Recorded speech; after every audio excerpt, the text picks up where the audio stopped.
Inshallah, stay seated where you are, inshallah, and then make your way forward as well. Inshallah, Mawlana will start the bayan very shortly, inshallah.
بسم الله الرحمن الرحيم الحمد لله وكفى وسلام على عباده الذين اصطفى أما بعد رب اشرح لي صدري ويسر لي أمري واحلل عقدة من لساني يفقه قولي سبحانك لا علم لنا إلا ما علمتنا إنك أنت العليم الحكيم.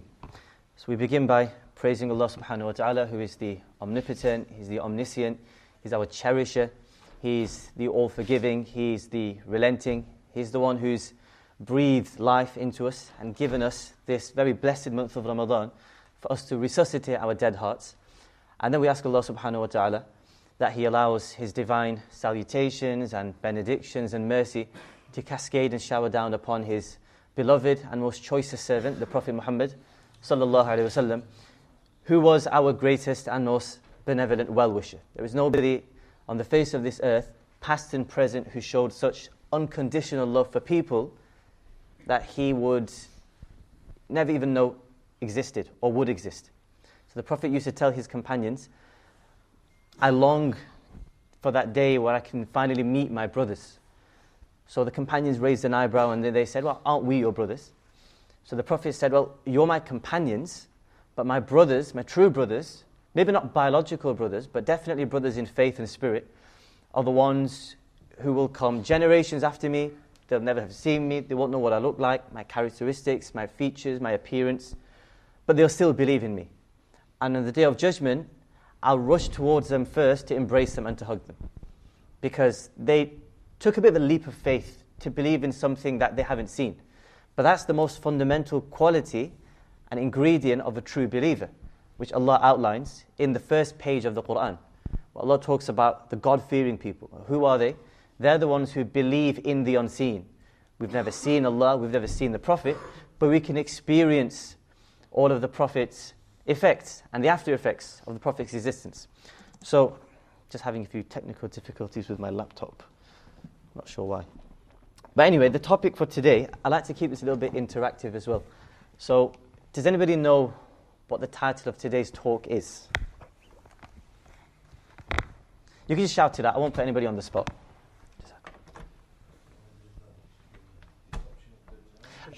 Deception of Dajjal, but if you looked at the poster, then I specifically curated the title. There was a bit of alliteration there. Doing something to Dajjal's deception. Decoding, that's a really important word, thank you brother. Decoding is the word that you need to really keep in your mind. I can see we've got a lot of young people here today. I think the first thing we need to address is Dajjal, jinns, the end of times, eschatology as it's called. People approach it with a bit of, let's say, romanticism, as if you're going to get a paranormal, supernatural story plucked out from some sci-fi blockbuster in Hollywood. It might be a little bit like that, but we want to just quickly gloss over that, and we want to get to what's really important, the true substance, the kernel of Dajjal's whole theme for us and the whole discourse. So the first thing is decoding, right? So I said a word, eschatology. Eschatology means whatever's going to happen at the end of times. So before the whole world ends and before the whole universe implodes, a sequence of events will be triggered. And Allah talks about this sequence of events in the Quran. And He says, when all of these occurrences have been set into motion, then faith won't be of any benefit. Faith will not avail anyone. Meaning, these are massive, huge events of ginormous proportions. Once they happen, then it's as if the curtain which veils you from the hereafter and the unseen world has now been lifted. So once you see these magnificent things happening, unfolding before your very eyes, then no doubt will remain that there is a God and there is a hereafter, and there's more to life than just what we can perceive and what our senses can pick up. But it's too late then. It's like the Pharaoh. He had ample opportunities to believe, and then when he's drowning and he sees all of his life flash before him and reality is presented before him, then he actually said, I want to believe. The Pharaoh, when he was drowning in the Red Sea, or the River Nile, depending on which interpretation you take, he said, I want to believe. But Allah said, Al-an, it's too late now, time's gone. There's a window of opportunity. When that window of opportunity lapses, then time's up. Al-an, وَقَدْ عَصَيْتَ قَبْلْ وَكُنْتَ مِنَ الْمُفْسِدِينَ. You had your opportunity in life, and you squandered it, you wasted it, so it's gone now. So certain events, right? This is what we call eschatology.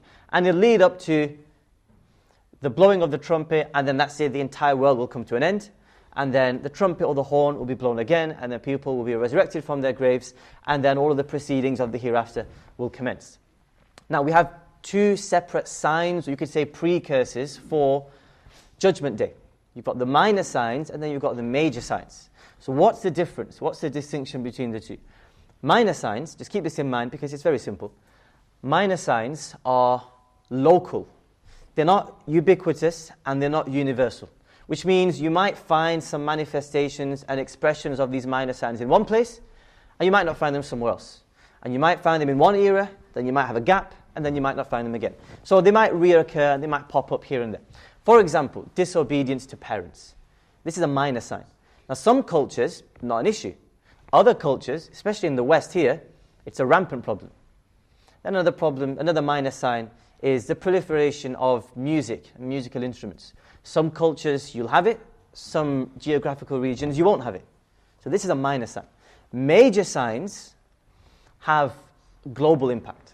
Major signs will be in your face. They'll be all pervasive. You won't be able to escape them. Whether you're from the Western Hemisphere or the Eastern Hemisphere, the North or the South, you will have to confront them.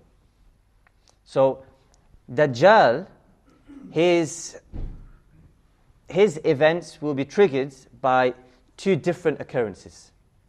You have something called the Zuhur of Dajjal and then the Khuruj of Dajjal. There's a subtle difference between the two, but it's important. Khuruj means his emergence. Or Khuruj means his, you could say, his revelation. So his debut on the world stage, where he'll reveal himself for who he is. Then you have the Zuhur of Dajjal, which is his emergence. Right? So emergence comes first, and then Khuruj, the big reveal, the grand finale. So what happens is, these two, you might think, oh, what's the difference? Emergence and then his revelation. Emergence means he's not actually revealed himself. Right? He's not come out to the world and he's not said, I am X, Y, and Z, and these are my intentions. He's puppeteering. He's pulling the strings behind the scenes. He's deploying his agents and he's deploying his operatives to roll out the red carpet awaiting his arrival. And then his arrival is when the limousine pulls up, and then his operatives will open up the car door and he'll make himself known to the world. So currently scholars have said we're living in the Zuhur period, right? So Dajjal's influences and his machinations and his plots and planning, they've become manifest to the world, right? So Dajjali is a word I'm going to try to avoid, but it just means anything to do with Dajjal, right? So Dajjal's world order has already been set into motion. The engine's been kick-started, but Dajjal hasn't made that grand reveal just yet. So that's important to understand. Another disclaimer that I need to add is, a lot of the times when people talk about Dajjal, the Antichrist, or the false Messiah, then these discourses usually borderline with conspiracy theories. Let's just put it like that. And the problem with conspiracy theories is they're always changing. There's no level of stability. So one day you could say the world's going to end in 2012, And everybody's there looking at the clock, waiting, and then 2012 comes around and everybody's still there. And now you've got pie on your face. Now you look like a fool. You made a laughingstock of yourself. But the problem is now you've attributed all of your conspiracy theories and your future projections to the religion of Islam. So you're bringing the religion into disrepute. So if you're going to give an interpretation, then you attribute it to yourself and say, this is from me. If anything good comes out of it, then it's from Allah. And if it goes awry, then it's from myself. Now, the reason why, again, I've used the word decoding is because if you look at the traditions and narrations and statements of the Prophet ﷺ to do with Dajjal, they can be quite perplexing. I want to say contradictory, but they're really, really bizarre. And that's a unique feature about all the prophets' prophecies and prognostications about the end of times. They're really, really open-ended. They're quite vague sometimes, quite ambiguous, quite abstruse. And there's a reason for that. Because the Prophet didn't want to make them so rigid and so clear-cut that there's only one interpretation and every single era would have to interpret it in that one specific way. The Prophet's left enough legroom, enough room for you to maneuver depending on your own contemporary circumstances. So look at all the narrations about Dajjal. Scholars 15 years ago would have interpreted all of those narrations based on their own circumstances. Scholars 100 years ago would have given different interpretations, and they would have made sense for their space and time. So they're quite malleable. So depending on the era that you live in, and depending on known truths of the world, they could apply, and then maybe they could change a little bit. So that's why we're going to use the word decoding. So what we're going to do is, we've got maybe around half an hour-ish. We're going to maybe just divide the lecture into two portions. One is to do with Dajjal himself, and then the other is to do with the mission and the religion of Dajjal. Because Dajjal will come with a package. So what is Dajjal's package? Now people are always interested in who is Dajjal, and where is he going to come from, and what does he look like, what are his appearances. That's fine, right? That's just our natural, inquisitive nature as human beings, to want to know minor details. But what's more important for us is to be able to identify signs of Dajjal, and then to equip ourselves with sort of countermeasures so we can use against Dajjal. So number one is Dajjal a person, or is Dajjal an organization, or is Dajjal an institution or an underground movement? You'll find a whole array of opinions out there. I've come across people who've said Dajjal is just America. America is just Dajjal. The entire country is just Dajjal. And then you've got people who've said, well, the organization of the Freemasons is Dajjal. The problem with interpretations like these is they're too absolute. You can't say with absolute certainty Dajjal is an organization. Then you had scholars in the past, in the last 100 years, and because the statements of the Prophet about Dajjal can be a little labyrinthine, a bit like a maze sometimes to navigate, they've just said, you know what, Dajjal doesn't exist. It's just all symbolism. It's just all metaphorical speech and figures of speech. Scholars like Rashid Ridha and Muhammad Abdu from Egypt. We're going to toe the middle line, right, which is Dajjal is an actual person. The way the prophets described Dajjal with such vivid imagery, you'd think if you see Dajjal today, then you'd be able to recognize him. You probably would be able to. But at the same time, that doesn't preclude Dajjal being at the head or at the helm of an organization, or Dajjal having operatives or agents to carry out the legwork on his behalf. So we can reconcile both, right? Then you could probably understand, right, why people have said America is Dajjal. I remember the first time I went to America, you've got a dollar bill in front of you. The dollar bill has what they call the devil's pyramid on it, and then it's got the one eye in the middle. And then everybody said, well, the Dajjal has one eye. American $1 note has one eye. So instant connection, Dajjal is American. What we can say is the current trajectory of the West and Western civilization and Western ethics and Western morality represent the pinnacle of Dajjal's mission, right? So whatever Dajjal represents, you can find this instantiation in the West. Godless society, right? This deification of political power. You have a complete detachment of religion and everything else. Religion has been privatized. It's just a private affair, confine it to your house, that's it. The worship of all of these ideologies and slogans and philosophies that seem enticing, they seem seductive, but then once you actually enter into whatever the philosophy is, and you realize it's just hollow, and it's vacuous, and it's superficial. And it actually creates more problems than it would actually solve. So hopefully that's put a bit of perspective on Dajjal being a person and Dajjal being an organization. Now when the Prophet talks about Dajjal as a person, he doesn't talk about him as just one person and it's conclusively him and that's it. Again, this is where we encounter the next layer of complexity, which is the Prophet talked about Dajjal as two separate people, actually. There's a figure you really need to keep in mind. His name is Ibn Sayyad. Say that with me, Ibn Sayyad. Good, Ibn Sayyad. The figure of Ibn Sayyad. And then you have the figure of the beast of Tamim al-Dari, radiallahu anhu. So, two separate figures, two separate people, and they're both cast as Dajjal. Let's look at Ibn Sayyad first. Ibn Sayyad was a young child at the time of the Prophet sallallahu alaihi wasallam. And in all likelihood, he was from the Ansar. He was a native of Medina.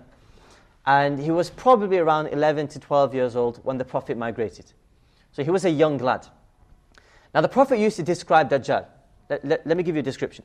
The Prophet used to say, this is a vivid description of Dajjal. It couldn't get any clearer than this.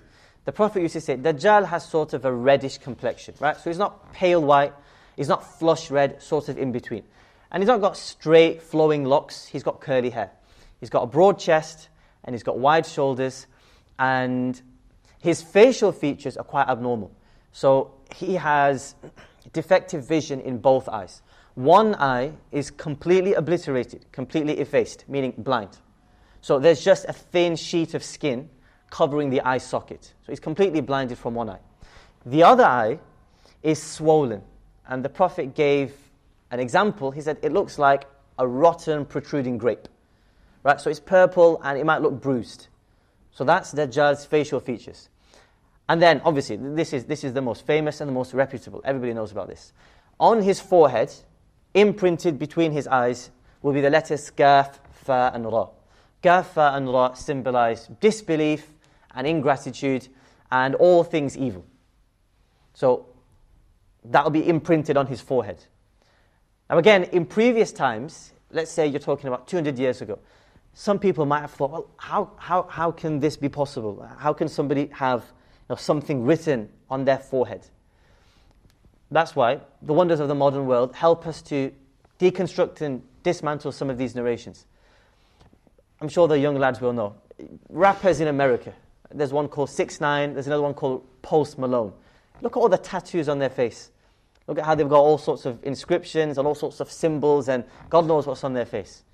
So is it far-fetched to have somebody walk into maybe your place of worship or your shop who might have Kaf, Fa, and Ra written on their forehead? So it's plausible, right? It's possible that something like this could happen. I'm going to take a slight detour here. People always say, wow, I mean, job's done, right? If he's literally got a post-it note on his head saying, I'm the Dajjal, then how could anybody be fooled by his deception? How can anybody be reeled in or roped into whatever mission he's unfurling? The answer is quite simple, right? The answer is simple. There's a great deal of irony in it, and it might implicate us, but I mean, we have to face the truth someday. Open up the Quran. Doesn't the Quran say to read Salah?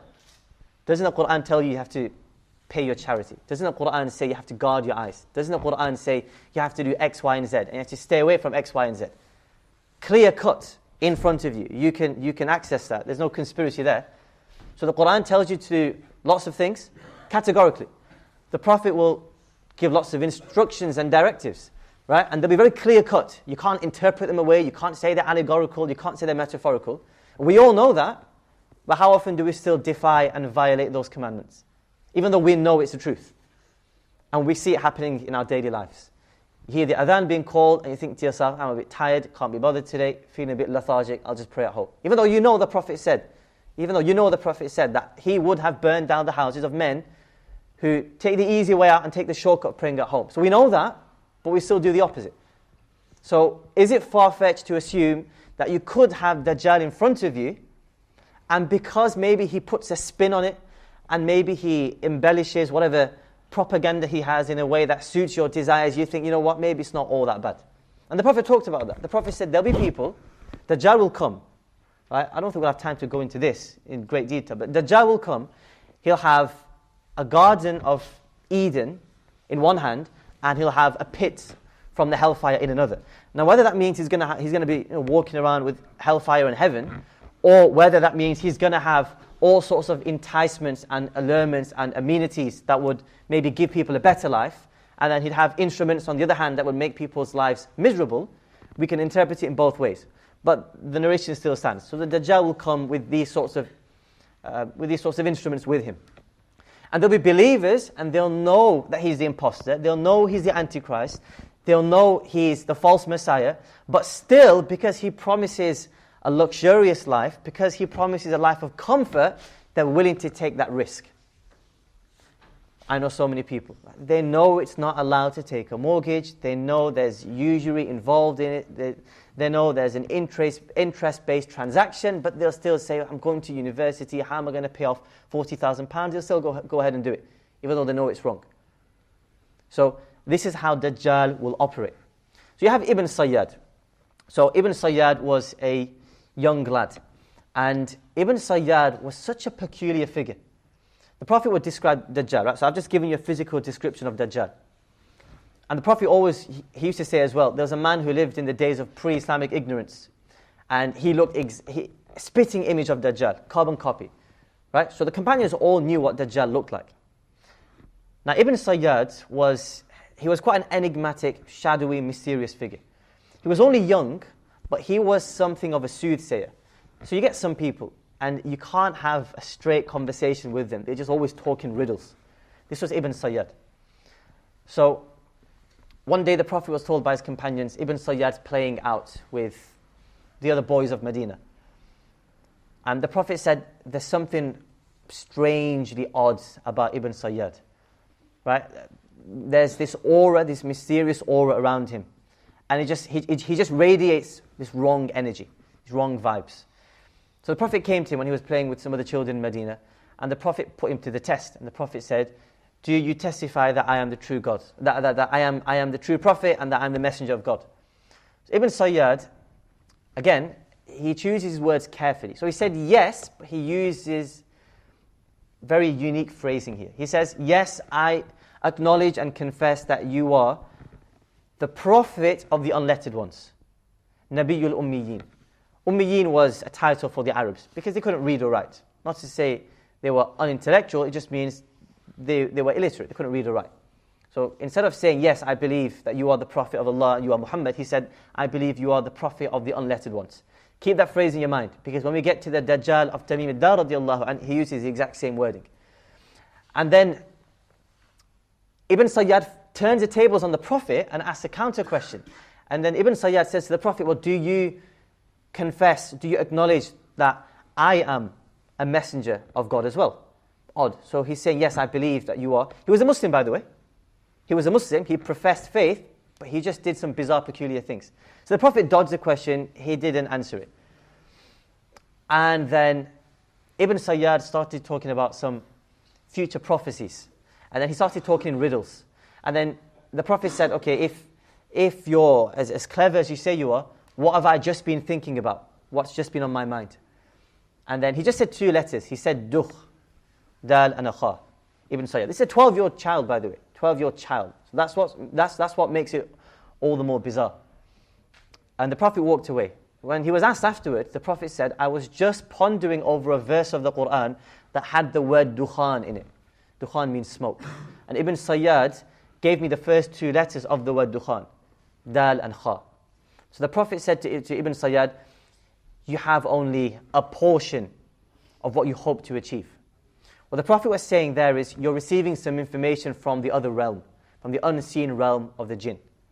So jinns, they transport little tidbits of information from the realm of the angels to our realm. So they're sort of like couriers, but they're bad couriers because they only bring half a message sometime, and they'll bring, they sort of steal information from the heavens like contraband, and they try and smuggle it into this world. So when you see people, soothsayers and fortune tellers with their crystal globes, right, they might, they'll sprinkle some truth somewhere, And that truth will come from the jinns. Allah talks about it in the Quran. And when you see a shooting star, then those are projectiles that are coming from the heavens, like built-in defense mechanisms for the angels to ward off any of these eavesdropping jinns who are trying to bring information down. So what the Prophet was saying there is Ibn Sayyad has some sort of a connection with the other realm of the jinns. But he doesn't have full connectivity. He's not on 5G or 4G, maybe on 1G or 2G. So he's only getting bits of information. Then Ibn Sayyad was lying down in his mother's garden. And the companions were always a little bit suspicious of Ibn Sayyad because the Prophet said, watch out, there's some connection between him and Dajjal. So the Prophet was lurking in the bushes, he was camouflaged, and he was waiting to see what Ibn Sayyad would say loudly. He was murmuring something, he was muttering something under his breath. And they were just about, the golden moment where he was about to reveal some information, divulge some secrets, and then Ibn Sayyad's mother spots the Prophet, and she says to Ibn Sayyad, the Prophet's lurking around, the Prophet's waiting around, so come back inside. So Ibn Sayyad goes back in. And then the Prophet ﷺ, on another occasion, he's sitting with the companions, and he says Ibn Sayyad is just a mysterious figure. He's a bit of a soothsayer. Sometimes he says things that are true, sometimes he says things that are sort of enigmatic, so a bit mysterious. So you sort of have to ask him, can you repeat that again? And then process it, and then you think it's just gobbledygook. But then something dawns on you later on. So Ibn Sayyad, he ended up having a child. Even though the Prophet ﷺ said one of the signs of Dajjal is he's impotent, so he can't have children. Whereas Ibn Sayyad did have a child. Right? So that brings up sort of doubts and aspersions on whether Ibn Sayyad is actually Dajjal or not, but we'll reconcile those at the end. So Ibn Sayyad had a child. Chalk and cheese. Ibn Sayyad and his son couldn't have been more apart and more different. Later scholars of hadith have praised Ibn Sayyad's son as a pillar of the early narration of hadith. He was a man with integrity, he was upright, he had probity. Imam Malik even took hadith from Ibn Sayyad's son. I think his name was Ummara. So scholars pay a glowing tribute to him. So that was his son. But Ibn Sayyad always aroused suspicion from the fellow companions. Now sometimes you feel sorry for Ibn Sayyad. And it was Abu Sa'id Khudri radiallahu anhu. And his encounter with Ibn Sayyad is just perplexing. So this was after the Prophet passed away.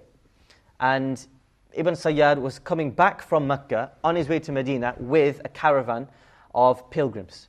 Now again, Ibn Sayyad will actually clear up these doubts, but then he'll just make things more confusing himself. So they stopped at a way station in between Mecca and Medina, and then the travellers all alighted and they all dispersed and they went in their own directions to relieve themselves or to take shade somewhere. And you can imagine you're at school and it's lunchtime and your classes come out and all of your friends have gone off in different directions and you're just stuck with the one weird, creepy kid. And you just have to sit in a corner with him for the rest of lunchtime. So Abu Sa'id was Khudri, famous companion. He was waiting there. All of his companions had dispersed. He'd lost his crowd. And he looks beside him and Ibn Sayyad's there. And you can imagine he must have face-palmed inside thinking, I'm going to have to spend the break and the interim with him. Right? So begrudgingly, he accompanies Ibn Sayyad. And Ibn Sayyad says, there's a tree over there. Let's put our belongings there. So say Abu Sa'id puts his belongings down. And then Ibn Sayyad puts his belongings next to him. So Abu Sa'id knows I'm going to have to spend the break with him now. So Ibn Sayyad says, let's take our luggage and let's put it next to a tree in the shade. So they take it in the shade. And then Ibn Sayyad, he sees some goats in the distance, so he wanders off and he milks the goats and he comes back with some milk. So Ibn Sayyad said, here, drink some milk because it's a hot day today. Abu Sa'id was parched, thirsty.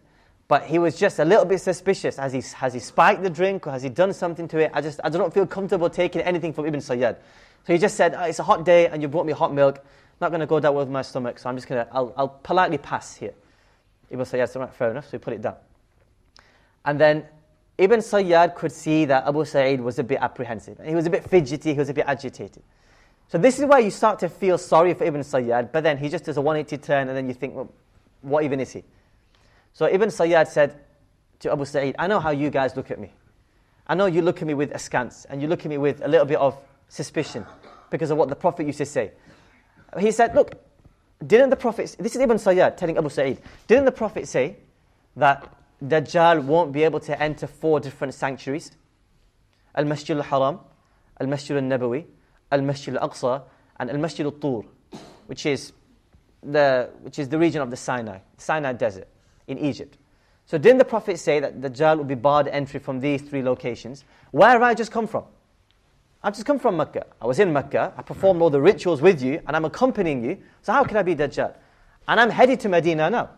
And the Prophet said, towards the end of times, there'll be angels like sentinels and guards standing, obviously we won't be able to see them, but they'll be invisible, standing in front of each of the main thoroughfares that lead into Medina, and they'll be blocking access for Dajjal. So Ibn Sayyad said, if I was Dajjal, how would I be able to enter Medina? So Abu Sa'id said, fair enough, it's a good point. And then Ibn Sayyad said, I have a son. The Prophet said Dajjal will not be able to bear children. So how are you going to reconcile these points? Ibn Sayyad said, fair enough. And then Ibn Sayyad, he pulled out the guilt card. And he said, you know what, sometimes when I realize the sort of position I'm in and how I'm viewed within the companions and in the community, then sometimes I just feel like grabbing a rope, wrapping it around my neck and hanging it to a tree. Meaning committing suicide, because you guys just don't trust me. So now you can, he's really pulling out all the emotional stops here. So you can imagine Abu Sa'id must have been thinking to himself, maybe we're a bit harsh on this one. And then out of nowhere, out of the deep blue, Ibn Sayyad turns around and he says, but you know what? I do know where to find Dajjal. Where did that come from? I do know where to find Dajjal. And I do know what Dajjal looks like. And I know about Dajjal's appearance. Right? And then he said, you know, I know about Dajjal's parents as well. I know who his mum and dad are. So then another companion asked, this on a separate occasion, when Ibn Sayyad said this. Another companion asked, well, does that mean you are Dajjal then? Or does that mean that you have intimate familial relations with Dajjal? So Ibn Sayyad said, well, yes and no. So again, these cryptic answers. It just leaves you wanting. He leaves you on a cliffhanger, leaves you wanting a little bit more. And then Ibn Sayyad said, but if I was in that position, well, I would be the children of Dajjal's parents, meaning if I would be in Dajjal's position, I wouldn't mind it. I wouldn't mind being in Dajjal's position. So he had this fangled admiration and adoration for Dajjal. Now, if you're a true believer, nobody would want to be in the same room as Dajjal, let alone be in Dajjal's boots. So Abu Sa'id said any ounce of sympathy, right, that had accumulated for Ibn Sayyad during his long, lachrymose, tear-inducing speech, dissipated in a second. Because he said odd, weird things like this. So Ibn Sayyad lived till around the year 663, 664, and then after a major upheaval in Medina, called the incident of Harra, he just disappeared. He just vanished without a trace. Right? So that's Ibn Sayyad. Now we get to Tamim ad-Dar radiallahu anhu. Right? The Dajjal of Tamim ad-Dar. What time do you have until? I don't want to go right down to the wire. I'll give us about 10 minutes beforehand, right? But we're reaching the climax and the crescendo here, so I don't want to disrupt anything. Now we get to the Dajjal of Tamim ad-Dar radiallahu anhu. So Tamim ad-Dar was a Christian. He accepted Islam. And this whole encounter happened before he accepted Islam. So there's a famous female companion called Fatima radiallahu anha. And she's famous for 2 reasons. Number 1, because she narrated this whole incident, and because of a whole ordeal she had to face with a difficult bereavement. So her husband passed away. She was observing the waiting period, and then she said to the narrator of the story, she said, as soon as my waiting period was over, I went straight to the mosque, because I heard the call to prayer. I went to the mosque and I prayed behind the Prophet, and I was in the front row of the women, which was just behind the men. And then the Prophet did something odd. He turned around and he had this glowing smile, almost like a smirk on his face, as if he had something to tell us. So the Prophet turned around after the salah, and usually what would happen is after salah, right, when women would pray in the mosque, then the Prophet would tell the guys, you stay in your places, stay seated, give a few minutes for the ladies to make their way out. They had a separate entrance. Let them go back home, and then you guys can disperse. But the Prophet told everybody, stay in your places. And then he climbed up onto the pulpit, and then he turned around, still that glowing smile on his face, and he said, I've got some really interesting piece of information here, as if the Prophet was happy to hear something. So clearly something was up. So he said, I've just heard news from Tamim ad-Dar, radiallahu anhu. And he said, and this is what Tamim ad-Dar narrated. Tamim ad-Dar is actually buried in Jordan. So there's a mosque near the Palestine and Jordan border. And the masjid of Tamim ad-Dar, really long grave. So he's actually buried there. So Tamim ad-Dar said, him and around 30 other sailors were on board a ship. And they were out on a sea voyage when they came across a very fierce storm and tempest. Right? And they were being battered and bruised by the waves for at least a good month. And eventually, when the storm subsided and passed, it tossed them onto the shores of an unknown island. Right? So they were on uncharted territory now. So they anchored the ship, they got into the lifeboat vessels, and they made their way onto the shore. And they were greeted by what looked like a human, a really hairy, shaggy, unkept human being, filled with just hair from top to bottom. And Tamim ad-Dar said, I couldn't tell the difference from his hair. I couldn't tell if he had hair or if he had a tail. Right? It was just a hairy person. Odd and strange. And then we asked him, where are we? And who are you? And what's up with this place? There was a really strange aura. Right? He had a sense of premonition, as if something bad was about to happen, and as if there was something odd about this place. So he said, I'm just a gatekeeper. I'm just a guard, right? But there's a cave over there, and there's something, someone / something in that cave, and that thing or person hasn't had visitors in ages. So it's really looking forward and excited to meeting you. Tamim ad-Dar said, all right, fair enough, let's go and see what he wants. So they made their way into the cave.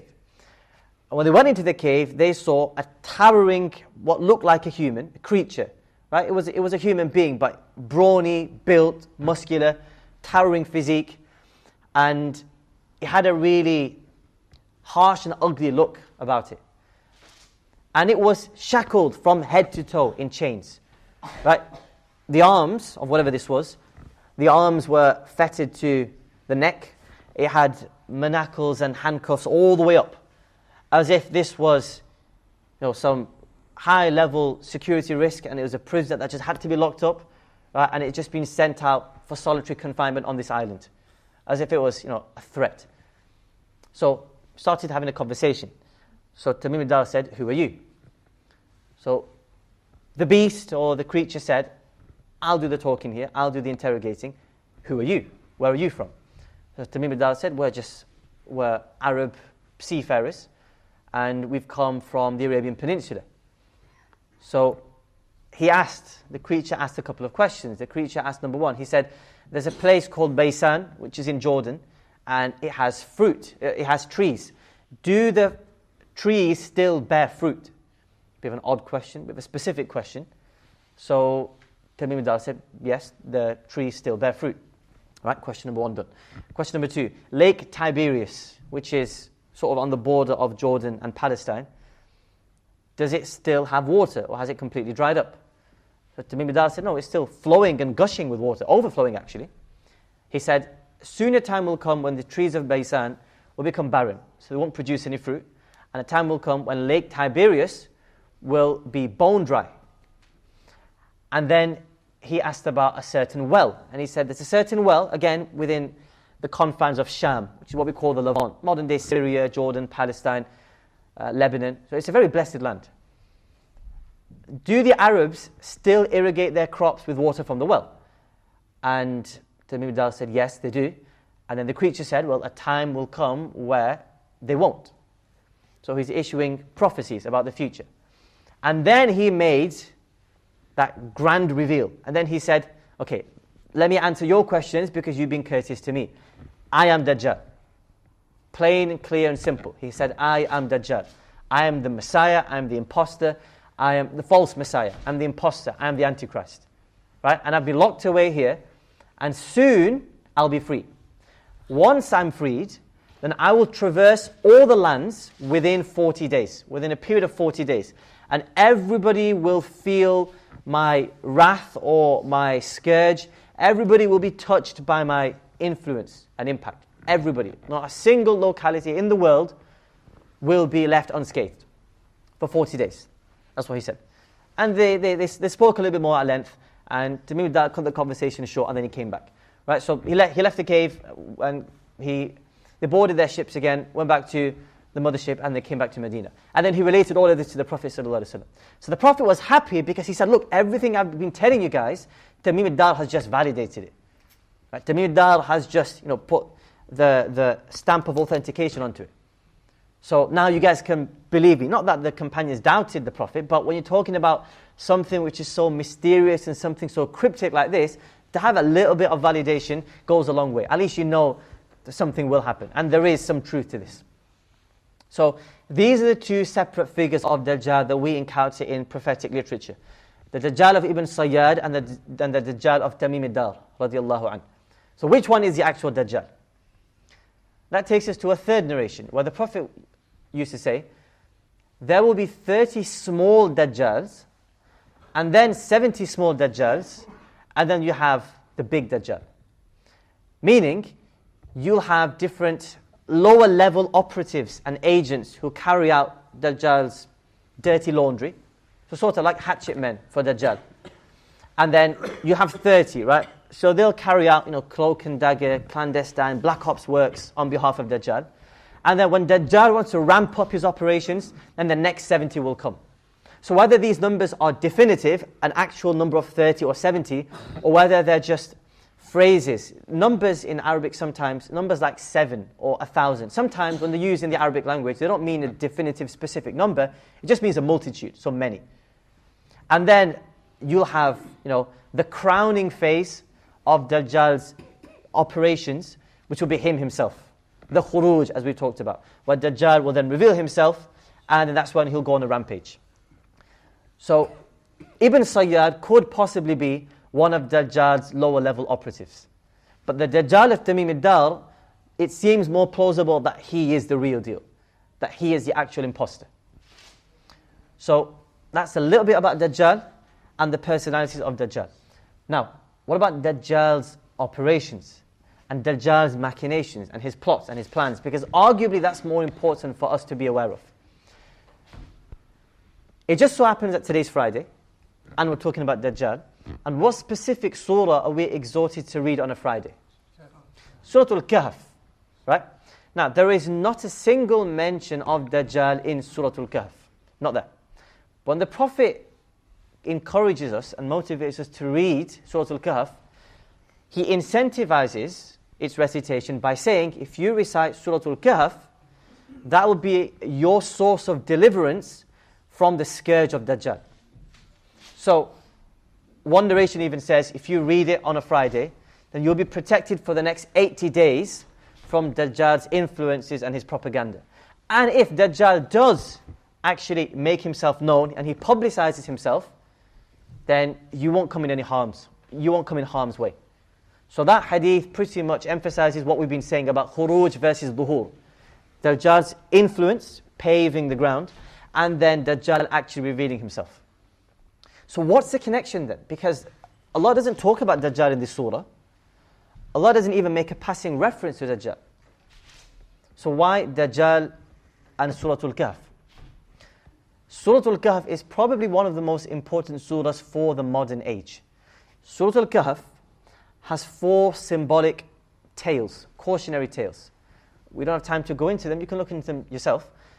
Number 1 is the story of the sleepers of the cave. Number 2 is the parable of the 2 owners of gardens. Number 3 is the voyage of Musa alayhi salam with the mysterious figure called Khadir. And then finally, the political venture of Dhul Qarnayn, right? Who in all likelihood is possibly Cyrus the Great, who is a Persian, right? Possibly Dhul Qarnayn. Each of these stories adds one special key ingredient to the overarching theme of Surah Al-Kahf. And the theme of Surah Al-Kahf is a battle of faith versus materialism. It's a battle of the unseen world and the invisible realm of Allah and the hereafter and the angels and the jinns versus the world we see before us, the material world that we can touch, that we can smell, that we can sense, all of these different perceptibles. And the reason why that's very, very important and why that's linked to Dajjal is because Dajjal's key weapon will be materialism. Dajjal won't come as a Christian. Dajjal won't come as a Jew, although the Prophet did mention very explicitly the majority of Dajjal's following and his minions will be Jews and women. Right? And now somebody might take this out of context and say, well, this is misogynistic and it's sexist against women. Nothing to do with women. It's just highlighting a psychological reality, a difference between men and women, and how the Dajjal will play upon everybody's own vulnerabilities and their own insecurities. Right? Dajjal will have a majority following from the Jews because he will promise them the restoration of the temple. Right? He'll play on their past traumatic experiences with the destruction of both temples, right? By the Babylonians and by the Romans, and that's the key ideological driving factor of Zionism today, which is we want to see a restoration of the temple, right? Temple Mount. That piece of land is what they call Zion. So Jews, and the women, because Dajjal will be able to pull people's heartstrings. At his disposal, Dajjal has an arsenal, right, of weapons. He has an armament that will put the US military to shame, right? But he doesn't have physical weapons. He'll have intellectual and emotional tools. And he'll use emotionalism, right? And he'll use, definitely, we can say this for sure, he'll use ideologies like feminism and down with the patriarchy to swindle and hoodwink women, masses of women. And the Prophet would even say, sallallahu alaihi wasallam, a time will come just before Dajjal publicizes and proclaims his mission. A time will come where a man will have to restrain his wife and his mum and his sister and his daughter and his auntie and all female members of his household, because they'll be attracted to the glowing lights of Dajjal's mission like moths drawn to a fire. But they won't realize what they're being drawn into. So Dajjal will have this gravitational pull, right? And it's because of this gravitational pull that you will still recognize him as Dajjal. In your mind, you'll know that's Dajjal. But then you'll suffer from this cognitive dissonance, knowing that that's Dajjal, but I can't help myself. I'm being drawn in, I'm being sucked in by all of his allurements and his seductions and what he has to offer. So women and Jews. So a battle of materialism versus faith. What will Dajjal's main tool and instrument be? Just look at the word Dajjal itself, and that pretty much opens up a whole other avenue of discussion for us. Dajjal comes from the root that says dal, jim and lam, which has connotations of misrepresentation, of manipulation, of deceit, of subterfuge, of portraying something other than the reality. That's going to be Dajjal's key weapon, right? The weapon of illusion. And we will all become the delusional. So Dajjal's key weapon is the art of trickery and deception and illusions, where he'll pull the wool over our eyes. And he'll draw us in like that. The best examples we have of how Dajjal will, and again, we might be stepping into the realm of possibly maybe conspiracy theories, but I think a lot of these can be vindicated by just looking at the modern world. So there are around 9 or 10 different instruments Dajjal has at his disposal. Right? One of them is, he'll be given, and these we take back from the hadith. So Prophet talked about specific incidents, like for example, Dajjal having a garden with him and a pit of flaming fire with him. Now that's a representation for Dajjal having control over all means of life and water and food. So a time will come where you want food, you want water, you want sustenance, Dajjal will have it. And for you to tap into it, he'll make you compromise. But people will be so desperate, they'll say, just give it. I'll give in to whatever you want, I just need these resources to live with. Dajjal will have limitless wealth and the treasures of the earth.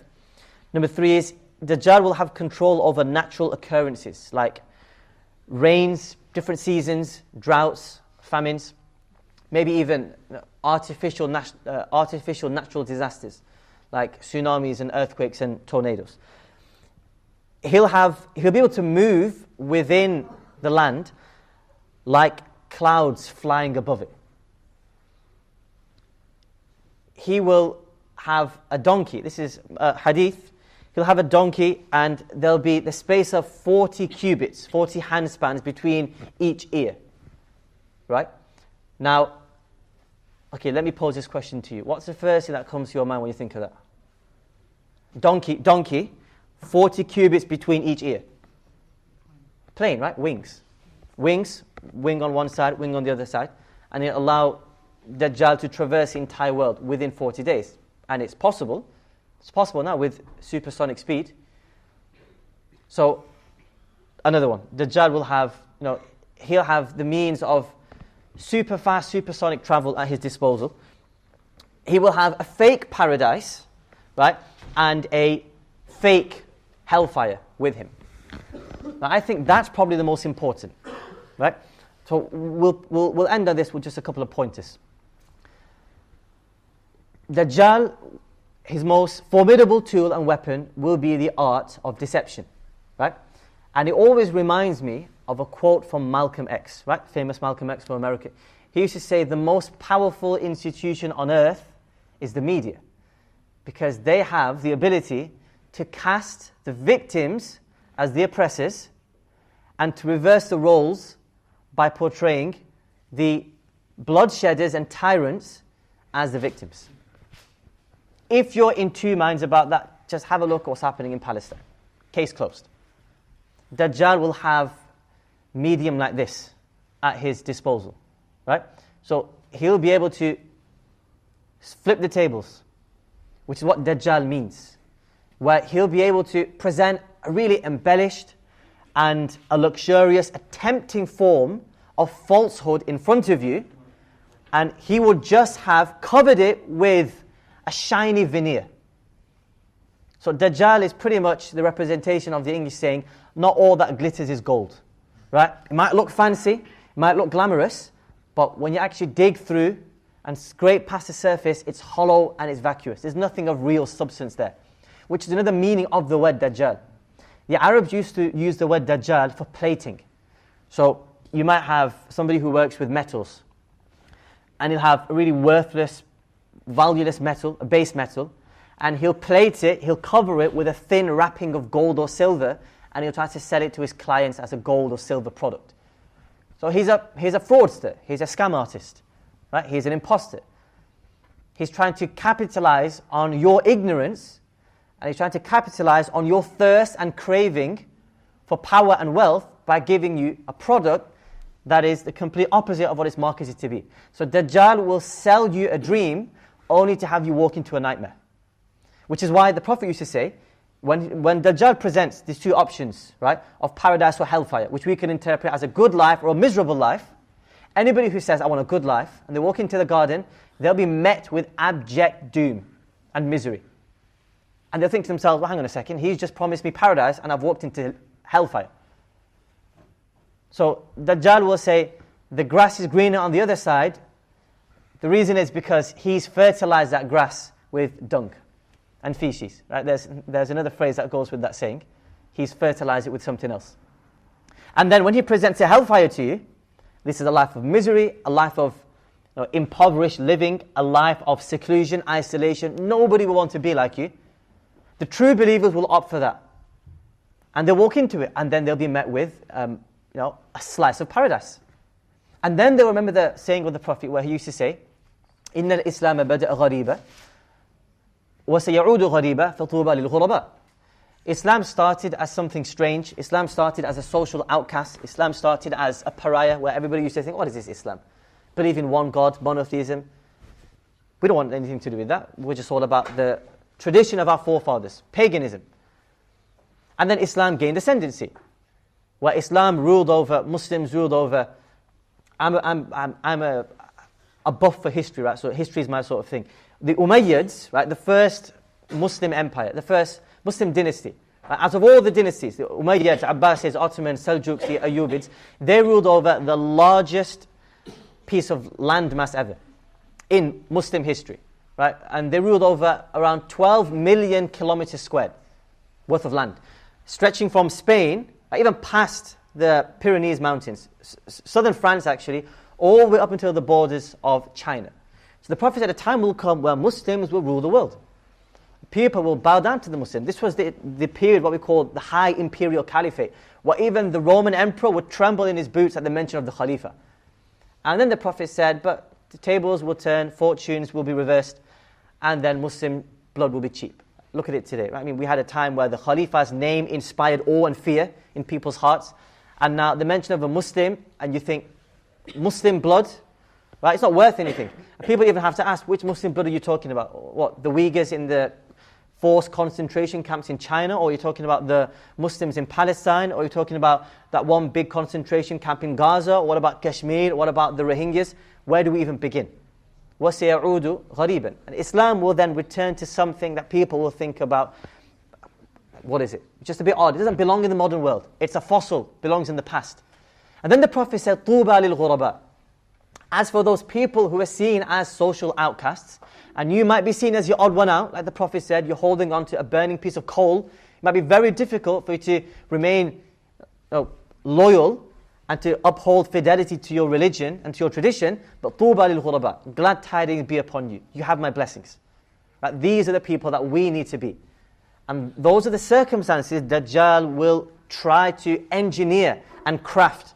He wants to create a world where being a man of faith is seen as retrograde, is seen as something from the past.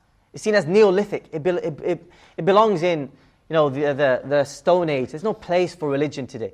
So it becomes increasingly difficult for you to practice your faith. And it becomes increasingly tempting and almost impossible for you to say no to the modern world. For you to say no to consumerism, for you to say no to feminism, for you to say no to liberalism, for you to say no to atheism, for you to say no to the sexual revolution, for you to say no to all of these ideologies and philosophies that are being crammed down your throat. But this is the reality about Dajjal's plans. A veneer of gold, when you walk into the house of atheism, then you're met with depression. There was a research study published within the last decade, right, which sampled, I think it was 17 to 34-year-olds, 17 to 24-year-olds across European countries, right? And I think 80% of them from the research sample, when they were asked, do you have any ambitions in life? 80% of them said no.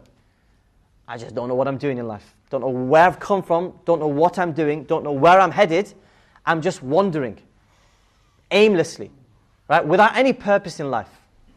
So you present somebody with religion and reason, rationale, they don't go together. Right? Religion should have been taken down with the church long ago.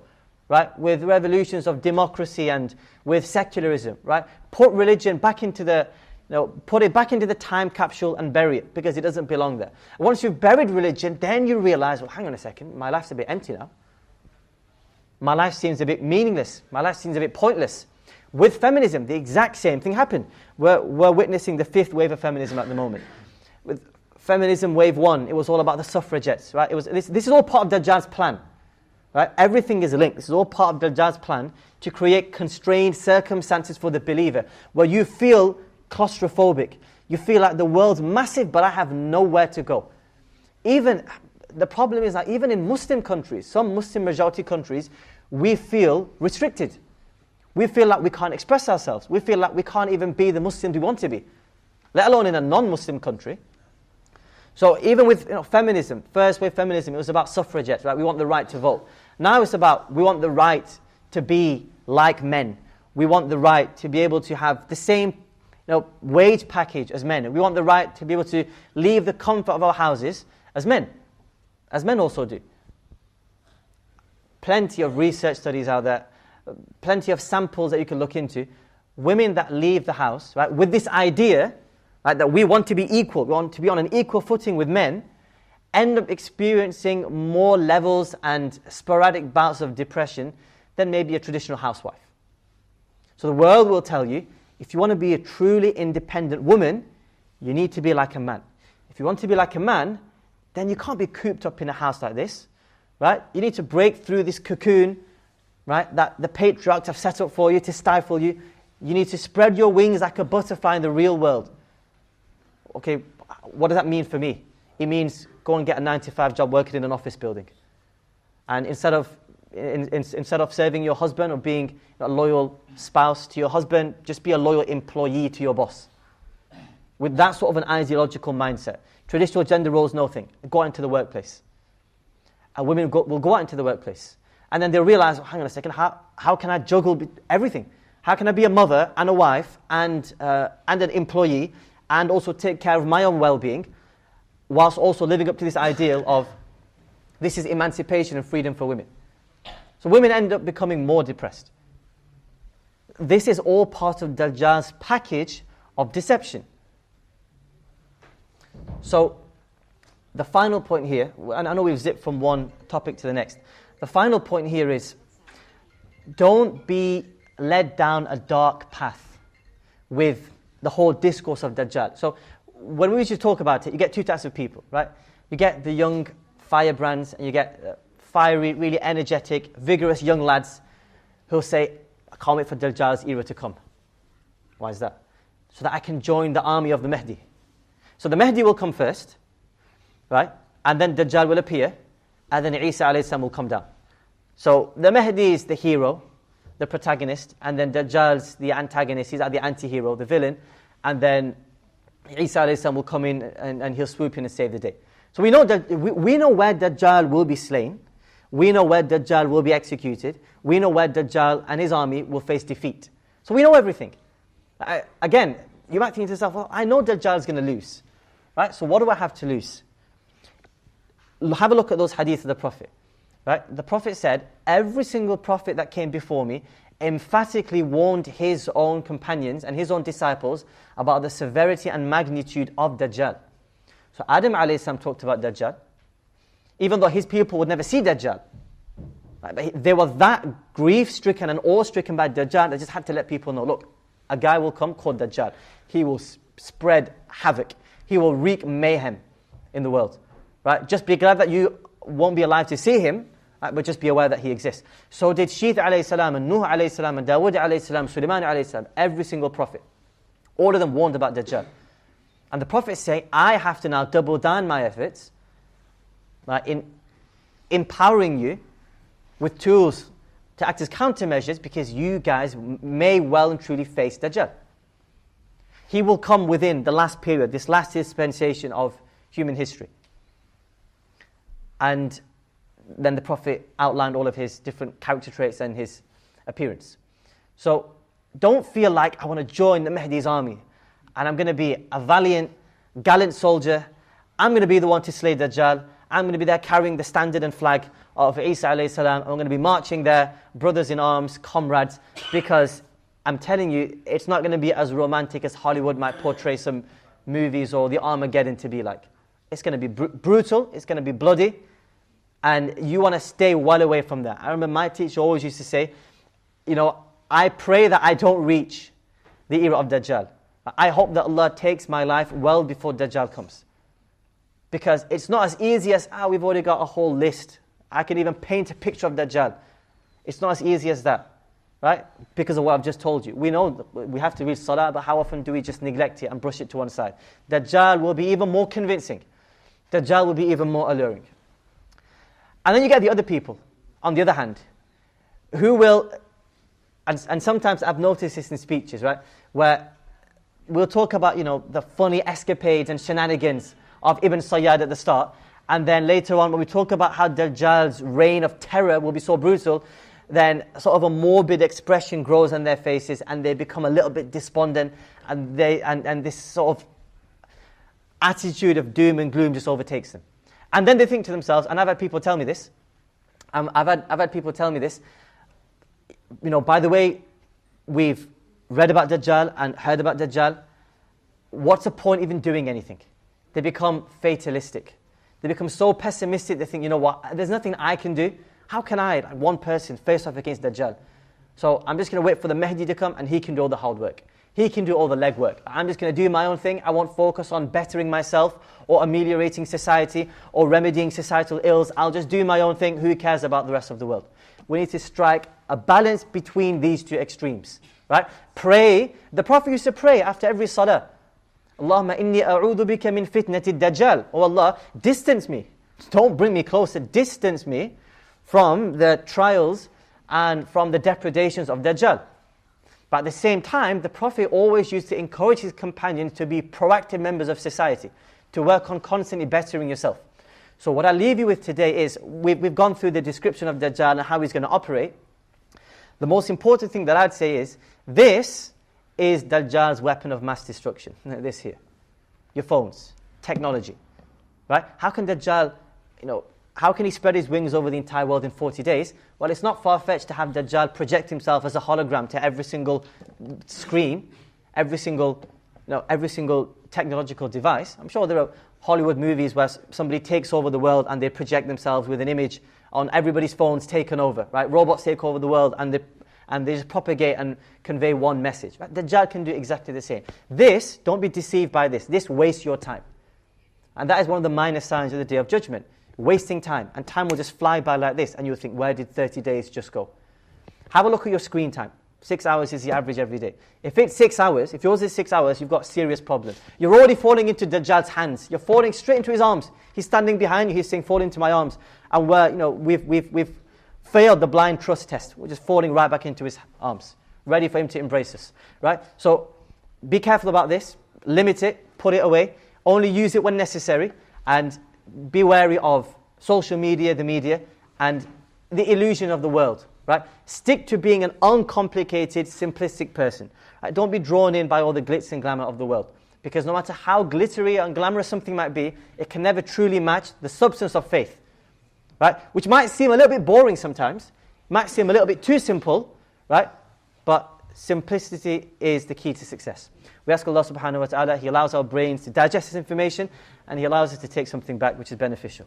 Ameen. Jazakumullah.